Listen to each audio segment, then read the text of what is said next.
O movimento Escola Sem Partido foi criado para combater a doutrinação ideológica na sala de aula e inspirou vários projetos de lei apresentados em municípios, estados e no Congresso. Havia um projeto aqui no Senado que foi arquivado, mas há outro que foi desarquivado na Câmara dos Deputados e está em tramitação. No Cidadania de hoje, nós recebemos Miguel Najib, advogado e fundador do movimento Escola Sem Partido, e Vânia Rego, pedagoga e mestre em gestão e políticas educacionais, para debater o Escola Sem Partido. Olá, sejam bem-vindos. Muito obrigada por virem aqui ao Cidadania. Vamos começar então, Miguel, um dos grandes... do Escola Sem Partido diz que tudo o que está no projeto já existe na Constituição. A grande diferença é um cartaz que deve ser afixado, né, falando deveres, são 6 deveres dos professores, né? Esse cartaz, vocês acreditam que vai fazer uma grande diferença? Bem, Roberta, como você bem frisou, o projeto Escola Sem Partido não cria nenhuma nova obrigação para professores, nenhum novo direito para os estudantes. Tudo que está escrito ali já está na Constituição ou na Convenção Americana sobre Direitos Humanos. Então, eu posso dizer que o projeto Escola Sem Partido é um projeto de cidadania, porque ele quer levar ao estudante o conhecimento de direitos que já existem. Isso é a essência da cidadania, conhecer os próprios direitos para poder exercê-los. Então, é só isso que o projeto faz. Só que ele coloca aquilo que está na Constituição, na linguagem abstrata, jurídica da Constituição, o projeto, ele traduz para uma linguagem acessível aos estudantes da educação básica, do ensino fundamental e do ensino médio. Então, a Constituição diz, por exemplo, que a impessoalidade é um dos princípios da administração pública. Não adianta você falar isso para uma criança de 15 anos de idade, um jovem de 15 anos de idade. É preciso dizer o que é que isto significa. Ora, se o princípio da impessoalidade existe, então um professor não pode fazer propaganda político-partidária em sala de aula. É só disso que se trata, de levar ao estudante o conhecimento de direitos que ele já tem. Vânia, você concorda com isso, que já está, tudo que está no projeto já existe na Constituição brasileira? Olha, nós precisamos entender o seguinte, o projeto, os defensores do projeto têm enfatizado muito a questão do cartaz. Eu acho que o cartaz é a materialidade de outras intenções. O debate está posto. Eu acho que todo debate numa sociedade democrática, ele é saudável, mas a forma como o debate está posto, em função de apenas um cartaz, ele tá tirando o que tem por trás disso e está gerando já alguns resultados que não são bons para o cotidiano escolar. A primeira coisa, eu agradeço muito que a gente está fazendo esse debate hoje com alguém que é de escola, do chão da escola, que é o meu caso. Porque a gente tem visto muito esse debate, tanto a favor como contra a Escola Sem Partido, feito por pessoas que não vivem o cotidiano da escola. Então, o fato de atuar com crianças, atuar com adolescentes como diretora, atuar com formação de professores, me dá a seguinte percepção no trânsito do cotidiano escolar. Há uma intencionalidade de criminalização docente, da atividade docente. Porque se eu pegar o universo das escolas, nós temos em torno, pelo último censo, de 184 mil escolas. Em torno de 2.200.000 professores atuando. Desses 2.200.000, 80% desses professores da educação básica são mulheres. E criou-se uma animosidade tamanha em relação de que os professores estão doutrinando, e por isso é preciso um cartaz que alerte os alunos, que parece que esses 2.200.000 professores estão fazendo isso em sala de aula. Quando, na verdade, o dia a dia da escola nem passa por isso como foco. A escola, no seu cotidiano, ela é cheia de nuances. A escola, ela lida com a disciplina, ela lida com as faltas, ela lida com aspectos sociais, ela lida com aspectos psicossociais dos alunos e ela lida com a sua função principal, a sua função precípua, que é a fazer aprender. Fazer aprender o quê? O currículo. Que currículo? o currículo que está estipulado nacionalmente. Nós tivemos uma fase do país que a gente tinha um currículo, eu não sei se o Miguel lembra disso, que chamava grade curricular. Aí, depois do processo democrático, a gente não tinha uma grade curricular, porque a gente tinha até realidades diferenciadas de tempos e espaço. Aí, a gente começou a ter parâmetros curriculares. Aí, a gente tinha parâmetros.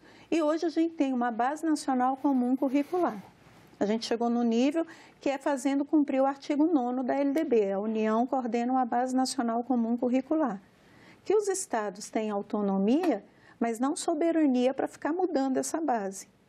Se eu for olhar, as escolas elas estão preocupadas em fazer cumprir o seu currículo, sim.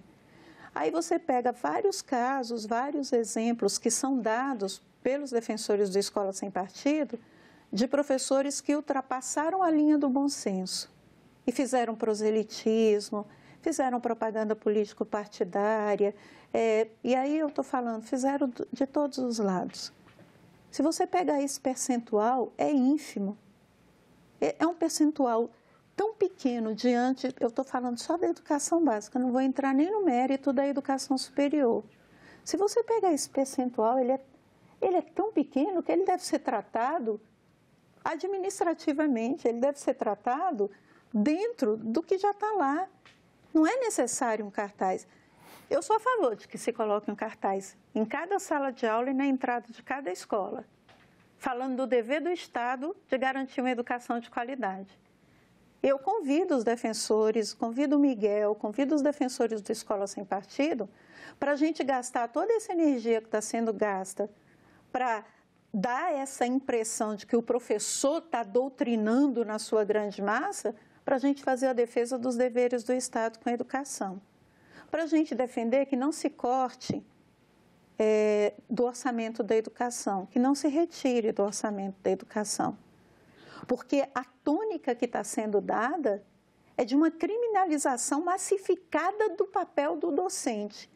E eu convido qualquer pessoa que esteja assistindo a esse programa a ir conviver, passar um mês na escola para ver se os professores têm esse tempo de ficar doutrinando ideológica e partidariamente aluno. Bom, vamos dar uma olhada, então, no texto do cartaz? É importante, eu queria observar o seguinte, em relação ao que a Vânia disse. Ela afirma que vamos dizer, o número de professores que usa a sala de aula para fazer proselitismo ideológico, político e partidário é muito pequeno. Eu não discordo disso. Pode ser até que seja um número pequeno, o que é mais uma razão para se colocar já que o cartaz não vai atrapalhar ninguém, que se coloque um cartaz na sala de aula. Nós vamos ver daqui a pouquinho do que é que trata esse cartaz. Agora, eu estou muito mais preocupado com a criança, com o adolescente, que é obrigado a frequentar a sala de aula, do que com um professor que poderia, eventualmente, se sentir incomodado, e se ele se sentir é um mau sinal, com a presença de um cartaz na sala de aula. Eu estou preocupado com a parte vulnerável, que é a criança e o adolescente. Agora, eu quero dizer também, Vânia, que nós temos, o Escola Sem Partido vem colecionando desde 2004 os casos de doutrinação que chegam ao nosso conhecimento. São toneladas de provas. Nós temos toneladas de provas de que existe um número bastante grande de professores ligados a sindicatos, ligados a partidos políticos, que usam a sala de aula para fazer proselitismo ideológico, político e partidário. Isto é uma realidade, não adianta querer fechar os olhos para isso. Agora, mesmo que existissem apenas indícios, meros indícios de que esse problema poderia estar ocorrendo, mesmo assim, o Estado teria o dever de proteger o direito da criança e do adolescente. Isso está escrito no artigo 70 do ECA, do Estatuto da Criança e do Adolescente. Diz lá, é dever de todos, e, portanto, do Estado em primeiro lugar, prevenir a ocorrência de violação ao direito da criança e do adolescente. E de que direitos da criança e do adolescente nós estamos falando? Estamos falando do direito ao pluralismo de ideias, por exemplo, que está na Constituição. O direito à impessoalidade como usuário de serviço público. A liberdade de consciência e de crença, que é violada toda vez que um professor faz doutrinação religiosa, ideológica em sala de aula, por exemplo. Então, são direitos fundamentais, cuja proteção o Estado é obrigado a fazer. O Estado, diz a lei, o Estado deve prevenir a ocorrência de violação ao direito da criança e do adolescente. Este é o objetivo do cartaz. da presença do cartaz dentro da sala de aula? É inibir a prática de atos que vão depois acarretar a violação ao direito da criança e do adolescente. Vânia, a senhora gostaria de rebater rapidamente antes da gente entrar no texto do cartaz? A questão é o que eu falo, o cartaz traz intencionalidades outras. E quais as intencionalidades? O que eu considero currículo na escola, o que o aluno deve aprender? Currículo é tudo aquilo que forma e deforma. Se a gente for estudar currículo a fundo, mesmo estudando teorias de currículo díspares, nós vamos entender. Currículo é tudo que forma e o que deforma. Nós temos o currículo formal e nós temos o currículo oculto que se estabelece nas relações dos sujeitos sociais, tá? Não tem como essas relações ficarem tão amarradas. Quando Miguel diz, olha, a gente está violando a Constituição no pluralismo de ideias. Quando eu imponho um cartaz desse, eu fico pensando, quem vai ser o julgador? Quem vai ser o acusador da violação desse pluralismo de ideias? Porque se eu consigo criar esse clima de animosidade, numa turma, por exemplo, de adolescentes que está tendo dificuldade com determinado conteúdo, eu posso ter uma adolescente na sua imaturidade criando e dizendo, o professor está me doutrinando quando ele vai abordar, por exemplo, a base escravagista na história, que está previsto dentro do currículo, e as suas consequências. Ele pode entender isso. Quando eu trabalhei em 2006 numa escola de Ceilândia, escola classe 15 de Ceilândia. Eu tinha uma turma de quarta série, que é a atual quinto ano. Quando eu trabalhei o Dia Internacional da Mulher, e a gente trabalhou que o Dia Internacional da Mulher, ele acontece em função do que houve numa fábrica, tarará, mas ele tem hoje uma função de garantir direitos iguais, de que a gente entenda que mulher não pode passar por violência. Esse é um tema transversal. Estou trabalhando isso, proselitismo nenhum, estou falando de direitos. Ali nós temos crianças e pré-adolescentes que têm mulheres, na sua maioria, em sala de aula e tudo. Aí eu tenho um aluno, na época, chamado Maurício, ele levanta o dedinho dele e fala bem assim, professora, nenhum homem pode bater em mulher? Não, Maurício, ninguém pode bater em ninguém, ninguém deve bater em ninguém. Mas diz para mim, isso é proibido mesmo? Aí eu digo, sim, Maurício, ninguém pode sofrer atos de violência. Nós devemos viver em paz. E se tiver que ter algo errado, a gente vai para a justiça. Você tem certeza do que você está falando? Eu falei, tenho. Posso trazer minha mãe aqui amanhã para você conversar com ela? Quando o Maurício diz isso, ele está dizendo que se a educação dele fosse só dever da família, ele não teria essa percepção, porque na família dele, tradicionalmente, mulheres apanham. Eu posso ter um pai machista, que ele diga, a professora doutrinou meu filho. Porque esse é o cotidiano da escola. As temáticas vêm e nós não podemos nos furtar dessas temáticas, porque elas são curriculares também. Se eu pego o artigo 205 da Constituição Federal, ele vai dizer o quê? A escola, dever da família e do Estado. A educação, me perdoe, a educação, dever da família e do Estado. Eu vou no artigo 2º da Lei de Diretrizes e Bases da Educação Nacional e ele reforça a educação, dever da família e do Estado, em colaboração com a sociedade, tendo como base os princípios de solidariedade humana, deverá ter três finalidades. O pleno desenvolvimento do indivíduo, então não é só conteúdo. Sua formação e preparo para o exercício da cidadania e sua qualificação para o trabalho. Está na lei. Se a família, que é uma das responsáveis pela educação, ela foge a dessas três finalidades, a escola complementa. ela tem a dela precípua, que é a aprendizagem dos saberes sistematizados humanamente passando, mas ela tem outros. Eu posso ter um pai que bate na esposa e o filho chega em casa e questiona, e ele vai dizer, o professor do meu filho está doutrinando o meu filho. É uma linha, Miguel, muito tênue.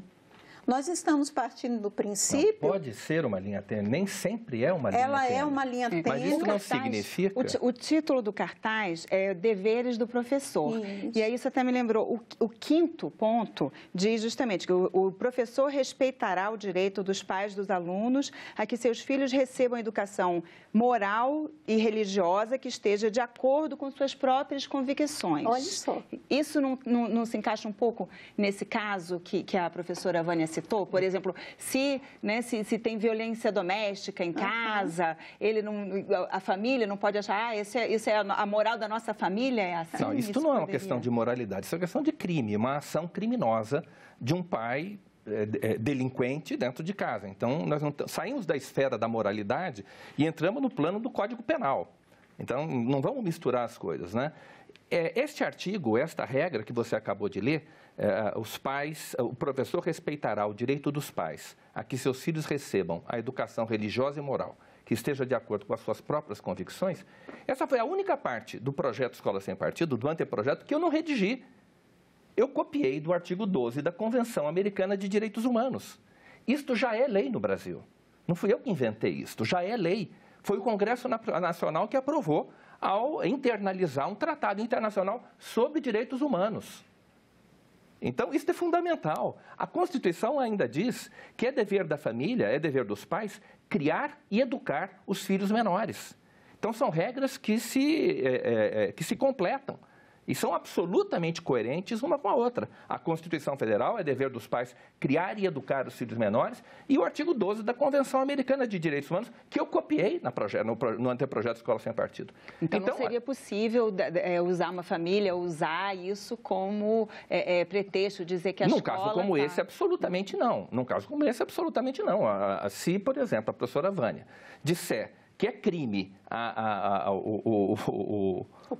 o pai bater na mãe, ou agressão, ou esse tipo de coisa, evidentemente que ela pode dizer uma coisa dessa. Ela não está entrando no campo da moral, não é? No campo do que é certo e do que é errado. A escola tem que respeitar o direito dos pais, não porque eu queira, não porque o Escola Sem Partido esteja defendendo isso. Isso está num tratado internacional sobre direitos humanos que tem força de lei no Brasil. Isso já existe, não sou eu que estou inventando isso, entendeu? Então, como é que um professor respeita esta lei que já existe, que prevê o direito dos pais sobre a educação religiosa e moral dos seus filhos? Ela simplesmente se abstém de entrar no campo da religião e da moral. Ela não vai dizer, um professor não pode dizer aos filhos dos outros o que é certo e o que é errado em matéria de religião e de moral. Isso cabe à família. Então, se um pai chega em casa, sua mãe chega em casa e diz para o filho, meu filho, isso é pecado, um professor não tem o direito de dizer que pecado não existe, ou que isso não é pecado, porque isso é uma função da família. Então, e a mesma coisa, o contrário, né? Se um pai chega e diz para o seu filho, meu filho, pecado não existe, um professor não pode dizer que isso ou aquilo é pecado. Está invadindo a esfera da família. Não é? Agora, legislação é outra coisa, Código Penal é outra coisa. Isso pode ser objeto vamos dizer, de transmissão de conhecimento para os alunos. Então, vamos separar, é importante a gente empreender bem. E, repito, esta regra do nosso projeto Escola Sem Partido já existe. E ela está prevista num tratado internacional sobre direitos humanos. E digo mais, de acordo com a orientação com a jurisprudência do Supremo Tribunal Federal, os tratados internacionais sobre direitos humanos, eles têm hierarquia supralegal. Eles estão abaixo apenas da Constituição Federal. Então, essa regra, gente, que infelizmente, vem sendo desrespeitada nas escolas, sobretudo nas públicas, evidentemente, é uma regra presente num tratado internacional sobre direitos humanos. É o direito dos pais de dirigir com exclusividade a educação religiosa e moral dos seus filhos. Por que os pais têm esse direito? Porque eles é que vão ter que arcar com as consequências dos maus atos dos seus filhos, da má conduta dos seus filhos. Nenhum professor vai perder uma noite de sono se o menino, por exemplo, se o estudante, aquele garoto, engravidar uma menina, por exemplo, ou se uma menina ficar grávida.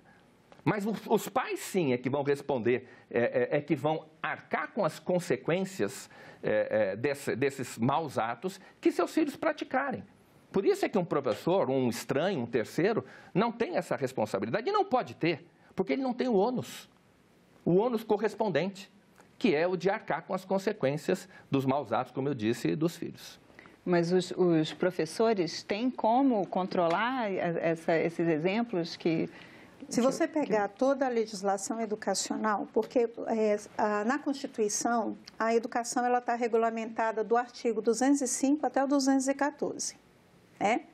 E aí ela vai se desdobrar e vai ser normatizada pela Lei de Diretrizes e Bases da Educação Nacional. É onde você vai aprofundar realmente. Se você pegar toda a Lei de Diretrizes e Bases da Educação Nacional, você não vai ver em nenhum momento a gente entrando no campo da moral. A gente vai entrar no campo dos valores e da ética. Tanto para a educação, para o ensino, para a educação básica, no ensino, na educação infantil, no ensino fundamental e no ensino médio, como para a educação superior. Se você pegar as finalidades da educação básica você não vai ver a palavra moral, mas você vai ver valores, você vai ver respeito. Pode olhar, isso aí eu garanto para vocês, porque eu tenho a lei toda na minha cabeça. O que acontece com isso? Muitas coisas que estão no campo dos valores sociais, algumas famílias vão tratar no campo da moral. Elas vão trazer para o campo delas, da moral. Então, eu vou te dar outro exemplo prático, Miguel, que pode acontecer numa escola, tá? E que já aconteceu. Você faz uma discussão, porque a gente tem a educação religiosa, ela é de oferta obrigatória, mas ela é facultativa para as famílias fazerem ou não. A oferta é obrigatória e ela é facultativa. Matrícula facultativa. A matrícula para os alunos é facultativa, claro que de acordo com a vontade dos pais. Na maioria, se você pegar o currículo dos estados, dos municípios, eu já fiz esse trabalho, você vai ver que a maioria vai trabalhar com os valores, com respeito à religião. E passa, às vezes, por uma doutrinação, sim, de maioria até cristã mesmo, né? A gente fala que o Pai Nosso é a oração universal, quando ela não é uma oração de outras religiões, e a gente vai naturalizando isso, passa por cima de algumas coisas. Mas mais grave, por exemplo, é quando você vai falar que tem diversas religiões e todas devem ser respeitadas. E o aluno vira para você e fala, todas? Aí você fala, todas as religiões merecem ser respeitadas, porque ela é uma opção individual. Às vezes a família toda opta, mas às vezes é só um indivíduo. Aí o aluno diz, até aquelas da macumba? Aí você diz, não, essas não são religiões da macumba, são religiões do candomblé, são religiões de matriz africana, da umbanda. Até essas religiões são para ser respeitadas. Você está dizendo que elas são as mais certas que a sua? Não. Você está dizendo que uma é mais correta que a outra? Não. A criança chega em casa e conta para os seus pais, que às vezes são fundamentalistas de outra religião, e fala, a minha professora diz que até candomblé e umbanda é para ser respeitado. Sabe o que vai acontecer? Vai entrar nesse campo dizendo que a escola está passando por cima, porque essa não é uma religião de Deus. Porque essa família acredita que tem uma religião que deve ser respeitada e outras que devam ser execradas. Por que disso? Porque nos espaços pequenos, familiares, nas igrejas, nos credos, cada um puxa para o seu e tudo bem. A escola é laica. Se ela fizer algum discurso em relação a isso, ela tem do respeito à diversidade. É esse que ela vai fazer. Mas eu posso também ter um professor acusado, sim, que ele violou a moral daquela família. Cada caso é um caso, evidentemente. Cada caso é um caso. Mas é desses casos concretos do cotidiano escolar que eu estou falando. Porque o que acontece? Eu posso defender esse cartaz de fora do cotidiano escolar sem saber das nuances que acontecem dentro do cotidiano escolar. Eu tenho, por exemplo... Bom, essas regras já existem, Vânia. Eu queria sugerir, até por uma razão de tempo, que a gente tratasse dos 6 deveres do professor. Porque, afinal de contas, é disso que a gente está falando. É preciso que as pessoas saibam qual é o objeto da divergência. E nós estamos falando de um cartaz com os 6 deveres do professor. Então, acho que é importante a gente concretizar esse ponto, né, para que o telespectador possa formar ele próprio um juízo sobre a proposta do Escola Sem Partido. A ideia é materializar... Nosso tempo está se acabando, a gente não vai conseguir passar por todos os deveres. Eu agradeço a presença de vocês, infelizmente nosso tempo é curto e o assunto é muito extenso, mas muito obrigada pela participação. E eu agradeço também a você que nos assiste. Se você quiser ver de novo, copiar o arquivo ou mandar o link para alguém, é só acessar nossa página na internet, senado.leg.br/TV, ou então o canal da TV Senado no YouTube. Para fazer um comentário ou sugerir um assunto para o nosso programa, telefone de graça para 0800 61 2211. Obrigada pela atenção e até o próximo Cidadania.